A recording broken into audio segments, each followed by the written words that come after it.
everybody, it's Anne from Annalise Creates, Annalise Creations. I'm here to do my process of the Documented Life project. Okay, this is week 19. Um, the art challenge is stitching. I'm not a seamstress, I'm not a sewer, so this was a little bit challenging, and it's touchy-feely. So also as part of the month, May theme is touchy-feely texture.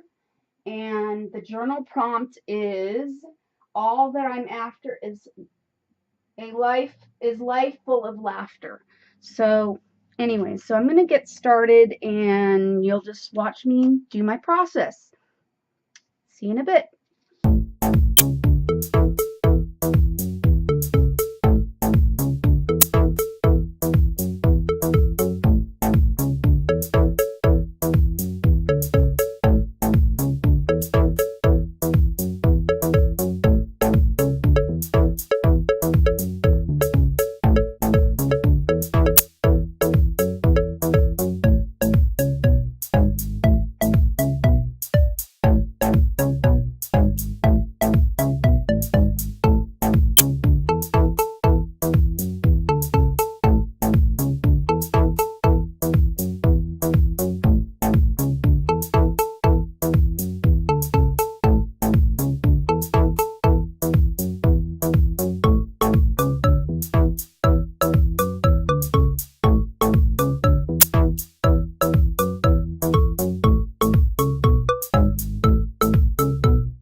Okay, guys, so the point of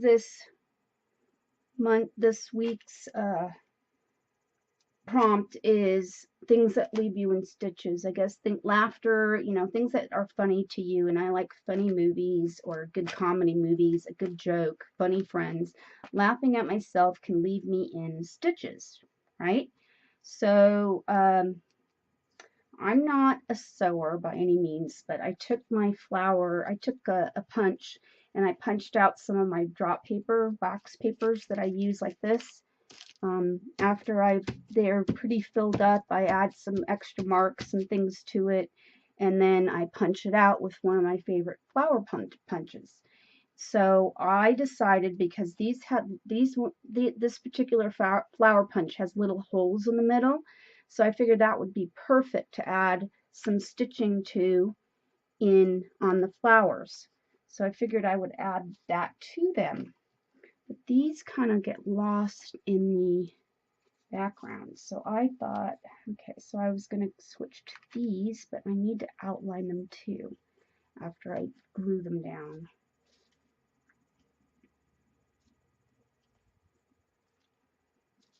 I may do that before I glue them down, actually.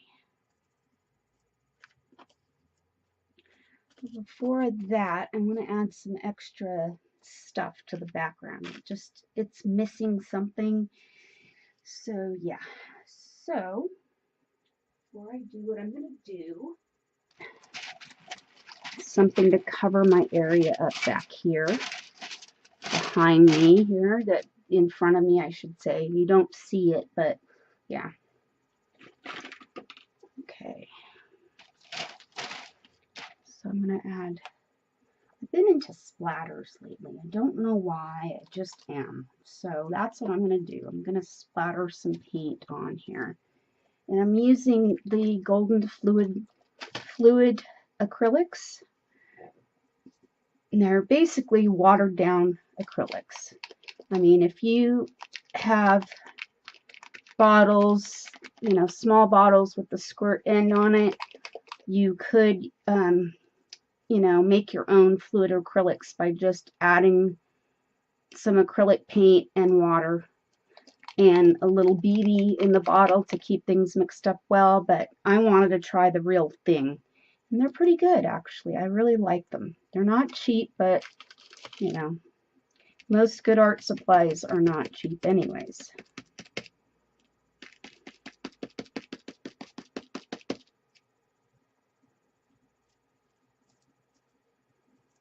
And this time I'm using a toothbrush, but you could use the fan brush, but my fan brush is, I think it's soaking. Did I wash this the other day?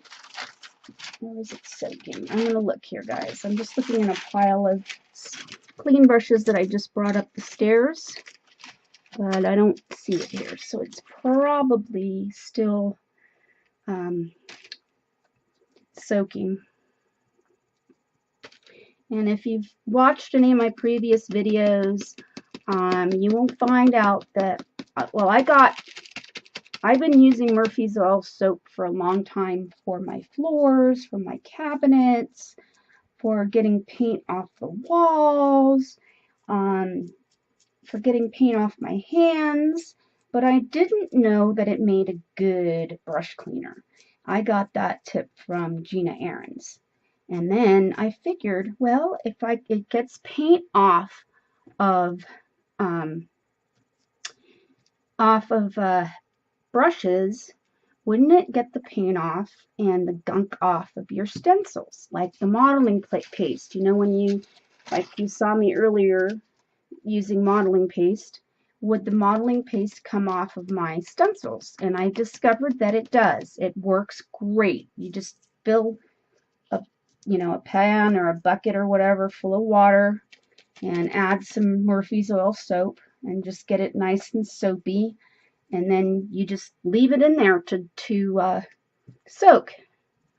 You know, it might take a couple of days for good soaking without having to take a scrub brush to your stencils to get the whole thing off, but I get impatient because there's some of my, I use a lot of my favorite stencils. So if I get bored and I get, kind of antsy and want it quickly, I'll just go ahead and soak it for a few hours and just enough to loosen the paint up, and then I'll take a scrub brush and I will scrub the rest of it off.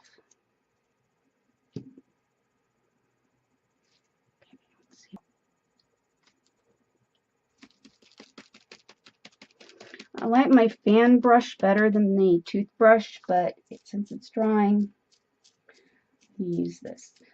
I find with the fan brush, I get a little more control than a toothbrush. But if you can't, you're on a limited budget, a toothbrush will work. It's just, you got to kind of learn how to maneuver it on the paper. Okay. Let's see, I think I want a bright pink. So I'm going to use my tumble dye here. It's a fluorescent pink.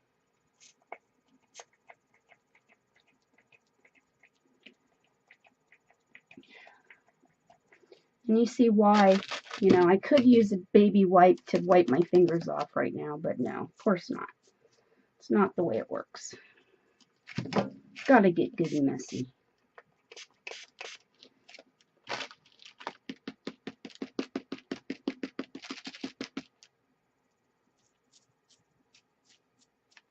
It's not quite as bright as I wanted it, but I guess that'll do. Whoops. Okay, that was smart. Spray the spray paint everywhere.